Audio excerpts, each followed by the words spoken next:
The moon hung in the sky like a pale, watchful eye as I ventured into the heart of the dense, forbidding forest.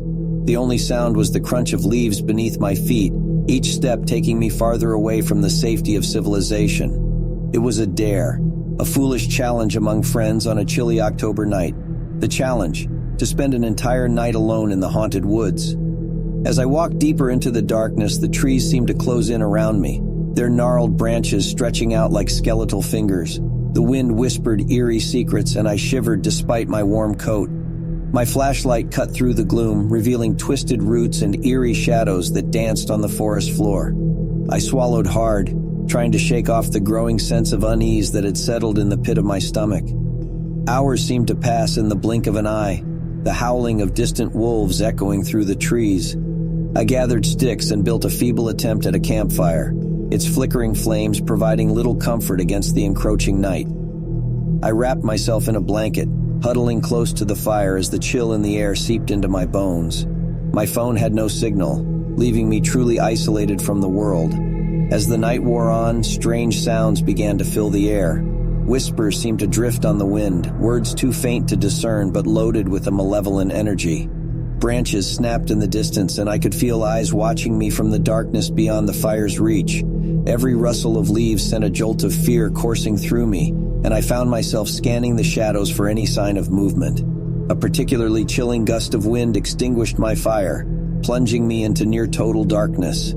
Panic clenched at my chest as I fumbled for my flashlight, my fingers trembling. When the light finally flickered to life, its weak beam revealed a figure standing just beyond the edge of the trees. I froze, my heart pounding in my ears. The figure was tall and gaunt, its features obscured by tattered robes that swirled in the breeze. I opened my mouth to speak, but no sound emerged. The world seemed to hold its breath as the figure took a step closer, its eyes gleaming like 2 points of malevolent light. "Who are you?" I finally managed to croak out, my voice barely audible. No response. The figure continued to advance, its steps deliberate and unhurried.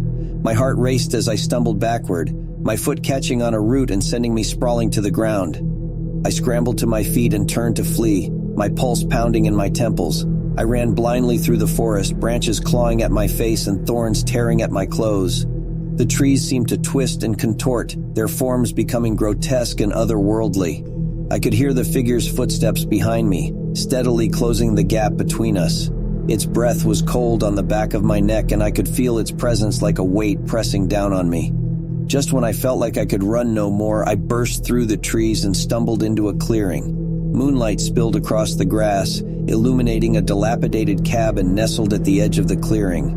Without thinking, I threw myself inside, slamming the door shut behind me and bracing it with a heavy plank.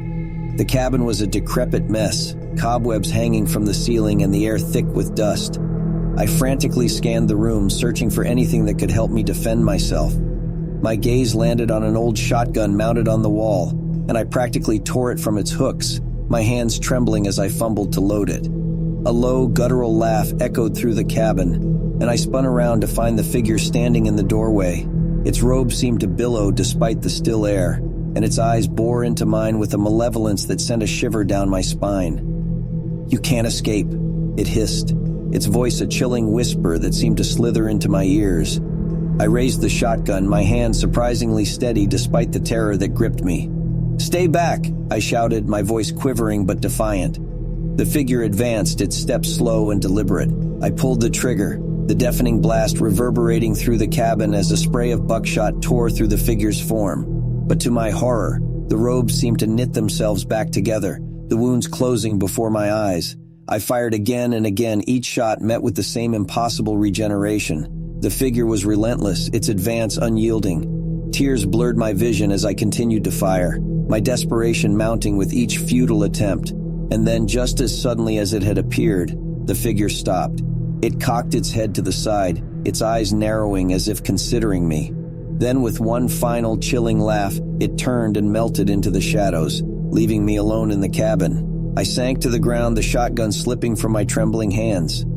The night seemed to stretch on for an eternity, every creak and rustle sending me into a state of heightened awareness.